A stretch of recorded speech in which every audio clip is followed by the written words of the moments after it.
પ્રભુ ઈસુ ખ્રિસ્તના પ્રેમી વિજય અને ગૌરવી નામમાં આજના સવારની આપ સર્વને પ્રેમી સલામ. લેન્ટની સિઝનમાં જ્યારે આપણે આગળ વધી રહ્યા છે ત્યારે લેન્ટના સિઝનનો પ્રથમ રવિવાર એટલે કે ઈસ્ટર આવે તેની પહેલાનો છઠ્ઠો રવિવાર અને આજે આપણે પ્રકટીકરણનું પુસ્તક તેનો 13મો અધ્યાય અને 8મી કલમ પર મનન કરવા માંગીએ છીએ. પ્રભુનું વચન આ પ્રમાણે લખેલું છે: જેઓના નામ સૃષ્ટિના મંડાણથી મારી નંખાયેલા હલવાનના જીવન પુસ્તકમાં લખેલા નથી, એવા પૃથ્વી પર રહેનારા સર્વ તેની આરાધના કરશે. આ પ્રભુનું વચન છે. હલવાનની વાત પ્રકટીકરણ 13 અને 8 આપણને સ્પષ્ટતાથી કહે છે. હવે જો તમે બાઇબલ જાણતા હોવ અને બાઇબલની થોડી પણ પૃષ્ઠભૂમિ પાર્શ્વભૂમિકા તમને જો ખબર હોય તો તમને હલવાન અને તેનું મહત્વ એ સમયાંતરે વારંવાર બાઇબલની અંદર એમ પર ભાર આપવામાં આવ્યો હોય એવું આપણને જાણવા મળશે. કારણ કે હલવાન જે છે એ શરૂઆતથી જ કેન્દ્રમાં હતું. શરૂઆતથી જ પહેલા દિવસથી તમને જે કહેતો આવ્યો છું તે એ છે કે પ્રભુ ઈસુ ખ્રિસ્ત એ મંડાણના અગાઉ, જગતના મંડાણના અગાઉથી જ એ ઈશ્વરીય યોજનાના ભાગ હતા.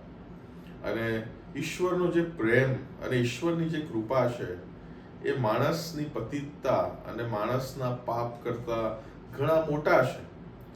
હજી તો લગભગ આદમ અને હવાએ કદાચ પાપ કર્યું પણ નહીં હોય, પણ આ ઉદ્ધારની યોજના એ પ્રભુના મનમાં એ શરૂઆતથી જ હશે. કારણ કે પ્રભુ માણસના હૃદયને અને મનને જાણનારા છે. ઘણી બધી વાર આપણને પ્રશ્ન એવો થાય કે જો પ્રભુને પહેલેથી ખબર જ હતી તો પછી શા માટે એમણે એ ભલું અને ભૂંડું જાણવાના વૃક્ષનું ફળ અથવા એ વૃક્ષ એદનવાડીમાં મૂક્યું? કેમ કેવળ જીવનનું વૃક્ષ ના રાખ્યું? પણ જે સમજવાની જે બાબત છે તે એ જ મારા વાલાઓ કે પ્રભુએ, ઈશ્વર પિતાએ માણસ જાતને કોઈ સાદી સૃષ્ટિ તરીકે બનાવ્યા નહોતા. એક વિશેષ બાબત જે માણસ જાતમાં પ્રભુએ મૂકી હતી તે એમની પોતાની પ્રતિમા હતી. અને જો ઈશ્વરીય પ્રતિમા માણસ જાતમાં હોય તો ઈશ્વરીય ગુણ પણ માણસ જાતમાં હોય. એટલે એના ભાગ સ્વરૂપે પ્રભુએ મને તમને સ્વતંત્ર ઈચ્છા શક્તિની ભેટ આપી હતી. ફ્રી વિલ જેને કહેવાય કે હું સારું અને નરસું એ પારખી પણ શકું અને પારખીને તેને અમલીકરણ પણ કરી શકું. અને એના ભાગ સ્વરૂપે પ્રભુએ ઈચ્છા શક્તિ જ્યારે આપી સ્વતંત્ર, ત્યારે પ્રભુએ કીધું કે પણ જો તમે તમારી સ્વતંત્ર ઈચ્છા શક્તિ બધું જ કરી શકો છો, પણ આ જે એક ખરાબ બાબત છે કે જે મારી નજરમાં એટલે કે ઈશ્વરની નજરમાં ખરાબ છે, એમ એ તમારા માટે સારી નથી, એટલે કે વૃક્ષનું ફળ ખાવું એ તમે ના કરશો. પણ માણસ જાતે સ્વતંત્ર ઈચ્છા શક્તિનો એક ગેરલાભ ઉઠાયો અને ગેરલાભ ઉઠાયા બાદ એમણે સ્વતંત્ર ઈચ્છા શક્તિના ભાગ સ્વરૂપે એ વૃક્ષનું ફળ ખાવાની પસંદગી સ્વતંત્ર ઈચ્છા શક્તિથી, સ્વેચ્છાથી કરી. અને જ્યારે તે થયું ત્યારે મેં તમને ગઈકાલ કીધું હતું કે ઉલ્લંઘન નહોતો, પણ તો ઈશ્વરની વિરુદ્ધ બળવો હતો. કારણ કે તમે થોડું ઈશ્વર થવાનું એ પસંદ કર્યું હતું. મારા વાલાઓ, જ્યારે આપણે ઈશ્વર બનવાનો પ્રયત્ન કરીએ છીએ ત્યારે એના પરિણામ આપણે ગત દિવસોમાં જોયા છે.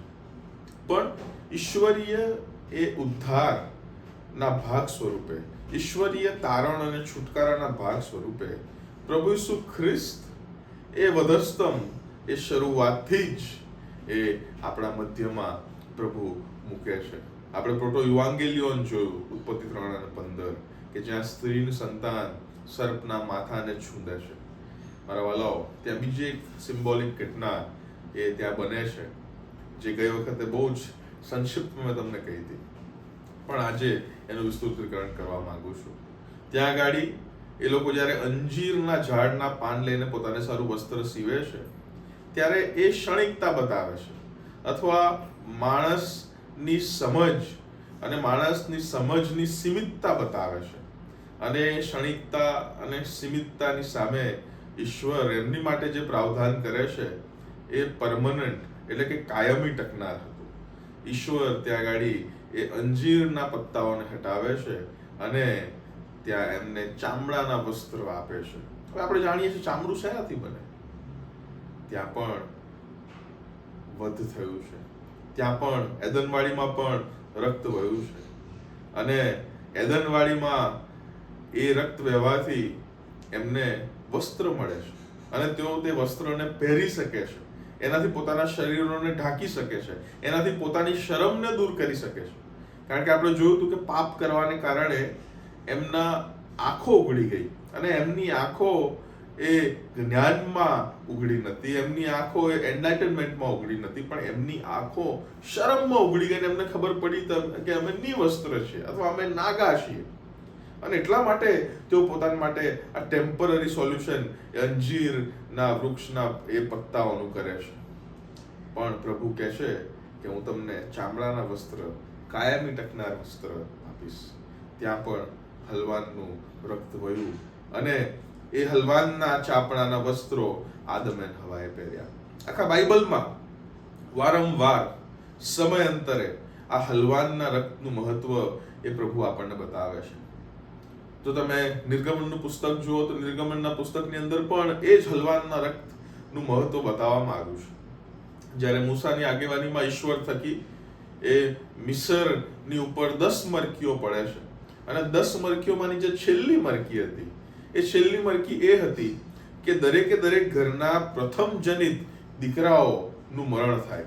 અને પ્રથમ જનિત દીકરાઓનું જ્યારે મરણ થાય ત્યારે યહૂદીઓને બચાવી લેવા માટેની ઈશ્વરની યોજના હતી, અને એ યોજનાના ભાગ સ્વરૂપે એ મૂસાને આજ્ઞા કરે છે કે દરેકે દરેક યહૂદી ઘરને તું કહે કે તેઓ હલવાનનું વધ કરે, અને હલવાનનું રક્ત જે છે એ પોતાના દરવાજાઓની 12 શાખા પર લગાવે, અને જ્યારે મરણનો દૂત પસાર થશે અને જે ઘરો પર તે હલવાનનું રક્ત જોશે એ ઘરને એ છોડીને આગલા ઘરે જશે.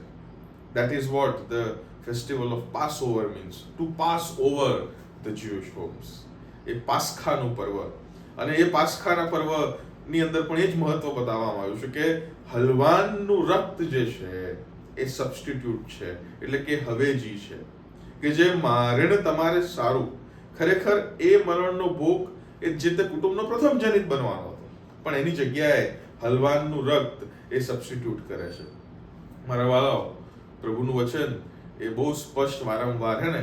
પછી તમે આખા જૂના કરારની વ્યવસ્થા જુઓ તો આખા જૂના કરારની વ્યવસ્થામાં પણ એ વાત વારંવાર પુનરાવર્તન તેનું કરવામાં આવ્યું છે કે હલવાનનું રક્ત વહે છે, પાપોની માફી મળે છે, પણ એ જે તે સાધારણ હલવાનના રક્તથી કાયમી માફી અથવા પાપથી છૂટકો મળતો નથી. એ વાત પણ બહુ સ્પષ્ટ કરવામાં આવી છે. મારા વાલાઓ, પ્રભુ ઈસુ ખ્રિસ્ત કે જે હલવાન તરીકે આ પૃથ્વી પર આવે છે, અને આપણે સારું તેઓ જ્યારે મરણ ભોગવે છે, આપણે સારું તેઓ જ્યારે વધસ્તંભ પર જાય છે, ત્યારે તે આપણે સારું એક અલ્ટિમેટ હલવાન બની જાય છે કે ત્યારબાદ બીજા કોઈ હલવાનના વધની અને બલિની જરૂર હતી નહીં.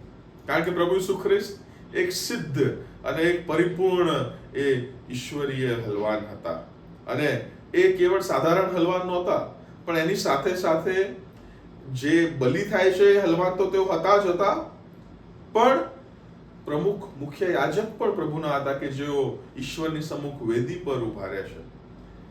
પ્રભુનું વચન જો તમે વાંચ્યું તો પ્રકટીકરણનું પુસ્તકના 12મા અધ્યાયમાં એ યોહાન પ્રેરિતને એ વધ થયેલા જેવું હલવાન દેખાય છે. પણ એ વધ થયેલા જેવું હલવાન જો તમે આખો અધ્યાય વાંચો તો ક્યાંથી નીકળે છે? એ મોટો દૂત મોટી વાણી સહિત એ ઘોષણા કરે છે. એના હાથમાં ઓઢિયું હતું, અને પછી કહે છે કે આ ઓઢિયું ખોલવાને અને એમાંથી વાંચવાને કોણ યોગ્ય છે? અને ત્યારે બધી જગ્યાએ શોધવામાં આવે છે, આકાશમાં, પૃથ્વી પર, પૃથ્વી તળે, પણ ક્યાંય પણ કોઈ પણ યોગ્ય માલુમ પડ્યું નહીં. એ ઓઢિયાની જે મુદ્રાઓ હતી એ ખોલવાનું, અને એને ખોલીને તેમાં વાંચવાનું, અને એ ઓઢિયાની બંને તરફ લખેલું હતું. શું લખેલું હતું? ઈશ્વરીય યોજનાઓ જે માણસ જાત માટેની હતી. મારા વાલાઓ, જ્યાં સુધી એ મુદ્રાઓ તોડીને એમાંથી વાંચવામાં ન આવે ત્યાં સુધી ઈશ્વરીય યોજનાઓ પરિપૂર્ણ ના થાય. અને જ્યારે કોઈ યોગ્ય માલુમ પડ્યું નહીં ત્યારે પ્રેરિત યોહાન બહુ રડ્યો, એવું લખેલું છે પ્રકટીકરણ 12માં. પણ પછી વડીલોમાંનો એક એને કહેશે કે તું રડીશ નહીં, કે જો યહૂદાના કુળનો સિંહ એ ઓળિયું ખોલવાને અને એમાંથી વાંચવાને યોગ્ય માલુમ પડ્યો છે. અને જ્યારે યોહાન પ્રેરિત એ પોતાની નજરો ઊંચી કરે છે ત્યારે તે જે જુએ છે તે એ કે મારી ગયેલા જેવો હલવાન ત્યાં આગળ એને જોવા મળે છે. ઉત્પત્તિ 3 લખ્યું હતું કે તે એ સર્પ જે છે એ સ્ત્રીના સંતાનની એડી છૂંદશે. અને આપણે ગયા વખત જોયું હતું કે એડી છૂંદવી એટલે દુઃખ સહનની વાત. મારા પ્રભુ ઈસુ ખ્રિસ્ત એ માણસ જાત માટે દુઃખ સહન કરે છે. પ્રભુ ઈસુ ખ્રિસ્ત એ માણસ જાત માટે પાપ રહિત રહે છે, પરીક્ષણોનો સામનો કરે છે, પરીક્ષણ પર વિજય પ્રાપ્ત કરે છે. પ્રભુ ઈસુ ખ્રિસ્ત એક એવા હલવાન છે કે જેના દુઃખ સહનથી કેવળ ને કેવળ વિજય જ માણસ જાતને પ્રાપ્ત થાય છે.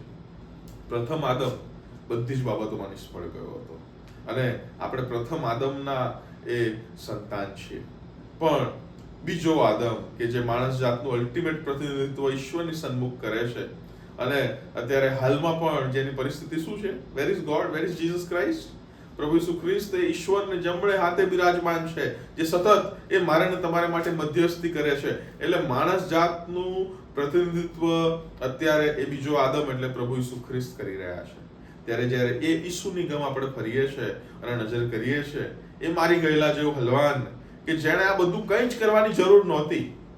જો તમે ફિલિપીઓને પત્ર 2 અધ્યાય 5 થી 11 જો તમે વાંચો તો ત્યાં આગળ બહુ સ્પષ્ટ કહેવામાં આવ્યું છે કે તેણે પોતે ઈશ્વર હોઈને ઈશ્વર હોવાનું પકડી રાખ્યું નહીં, પણ માણસનું રૂપ ધારણ કર્યું, ગુલામ બન્યો, મરણને આધીન થયો, અને પણ સાદું મરણ નહીં પણ વધસ્તંભના મરણને આધીન થયો. અને ત્યાંથી પછી ઈશ્વરે એનું નામ એવું ઊંચું કર્યું કે જેની સન્મુખ દરેક ઘૂંટણો નમે અને દરેક જીભો કબૂલ કરે કે ઈસુ એ પ્રભુ છે. That Jesus is Lord. મારા વાલાઓ, એ મારી ગયેલા જેવું હલવાન જ્યારે આપણે સારુબદ્ધ થાય છે ત્યારે આવો આપણે એટલીસ્ટ એટલી ખાતરી તો રાખીએ કે આપણું નામ એ હલવાનના જીવન પુસ્તકમાં હોય. કેમ કે પ્રકટીકરણ 13 અને 8 ની અંદર એ હલવાનના જીવન પુસ્તકની વાત લખેલી છે. અને જો એમાં આપણું નામ નહીં હોય તો ઈશ્વરીય અનંત જીવનના આપણે ભાગીદાર બની શકીશું નહીં. જો એ જીવન પુસ્તકનો ભાગ બનવો હશે તો એ મારી ગયેલા હલવાન અને બલિ થયેલા હલવાન એટલે કે ઈસુ ખ્રિસ્ત પર આપણે ભરોસો મૂકીને એના જેવું જીવન જીવવાનો આપણે અભિગમ કરવો પડશે, પ્રયત્ન કરવો પડશે, પરિશ્રમ કરવો પડશે, મહેનત કરવી પડશે, સ્વત્યાગ અને સ્વનકાર કરવો પડશે, પશ્ચાતાપ કરવો પડશે, પસ્તાવો કરવો પડશે, પોતાની જગ્યાએ બીજાઓને મહત્વ આપવું પડશે, પોતાના હૃદયથી, મનથી, બળથી ઈશ્વરને પ્રીતિ કરવી પડશે. મારા વાલાઓ, મારે ને તમારે આ બધું એકલા નથી કરવાનું.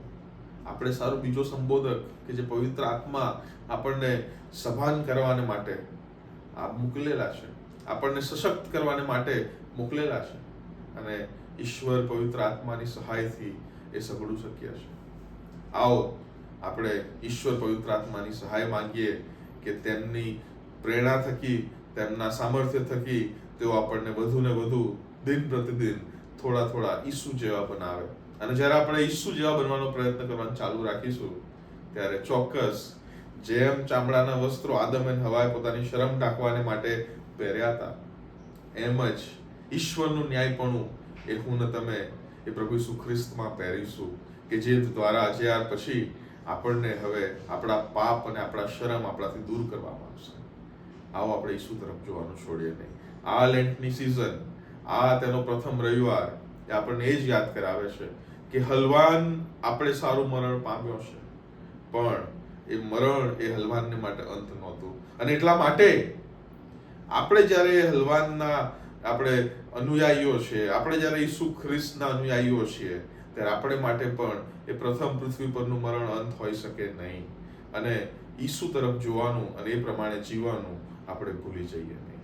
પ્રભુ આપ સર્વને આશીષ આપો. આમેન.